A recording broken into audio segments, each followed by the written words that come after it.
kos untuk buka satu private clinic. Mahal.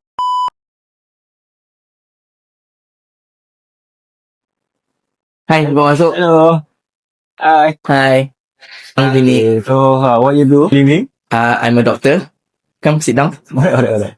Berapa lama dalam this industry and also dalam bidang medical lah? Dalam bidang medical, saya dah berkhidmat sebagai doktor selama 7 tahun. Tapi dalam private sector, saya dah 2 tahun setengah lah. What's the specialty lah yang klinik ni? Klinik saya ni, kita poliklinik. So, kita ada servis yang banyak lah untuk kesihatan. So, saya ada ultrasound, x-ray. Kita ada semua jenis body check-up dengan medical check-up. Yang paling basic, yang paling murah sehingga yang paling premium. Kita pun ada vaccination dengan immunization. So, semua jenis vaksin kalau nak, bagi tahu je vaksin apa kita provide. Lepas tu kita ada juga provide special injection untuk lutut dengan bahu. Dan juga kita pun ada buat rawatan masalah berat badan. Kita ada medical treatment yang approved dan certified bawah KKM dan FDA untuk rawat masalah berat badan. Kos untuk buka satu private clinic. Mahal. Depends on what your target dengan aim objektif tu macam mana. Roughly kena ada at least permulaan modal kurang-kurangnya 150,000, boleh juga sampai 350,000. Apa advice doktor lah untuk orang-orang muda kat luar sana yang nak menjadi doktor dan pada masa sama ada klinik sendiri lah? Susah nak advice macam tu. Sebab first of all kena faham nombor satu, nak jadi doktor ni bukan senang.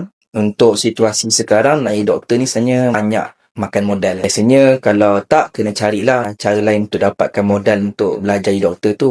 Pinjaman ke ataupun beasiswa. Doktor biasa habis belajar lambat.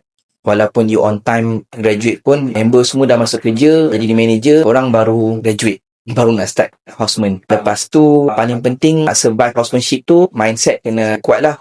2 tahun. Lepas tu, habiskan dulu perkhidmatan wajib. Susah saya tahu. Cabaran dia saya rasa semua orang dah nampak orang share dekat social media, struggle dia. So, total dalam 4 tahun lah kena berkhidmat secara wajib. Pas 4 tahun tu, habis wajib tu, you nak plan untuk buka klinik sendiri pun dah boleh start plan lah. Tapi kena faham bila you dah keluar daripada government, you nak kerja sendiri sebagai doktor di bahagian swasta, sama ada klinik sendiri ataupun di klinik orang lain, you are on your own lah. You dah tak ada sesiapa nak bantu you, nak guide you. You dah tak ada support system lah, tak ada dalam kalangan doktor sendiri. Segala keputusan yang you buat untuk pesakit, semuanya adalah atas tanggungjawab you sendiri. So, you kena bersedia bukan sekadar bahagian knowledge dengan experience, you kena bersedia mental dengan confidence you dan duit lah. Tak boleh tipu.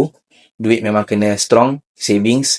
Sebab kos untuk maintain satu klinik ni bukan murah. Dan kalau apa-apa jadi juga, segala komplikasi berkaitan dengan klinik you, sama ada tiba-tiba nauzubillah lah kalau ada orang nak samban ke, you kena standby lah. Favorite movie Dr. Syamil? Oh, that is hard to choose because saya memang movie buff. Tapi kalau you suruh I pilih satu movie yang I memang akan tengok berulang-ulang kali, I would say Lord of the Rings 1 to 3. For Frodo.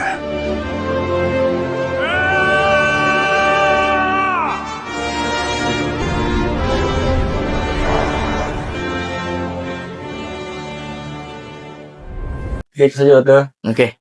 Thank you so much Thank you, also.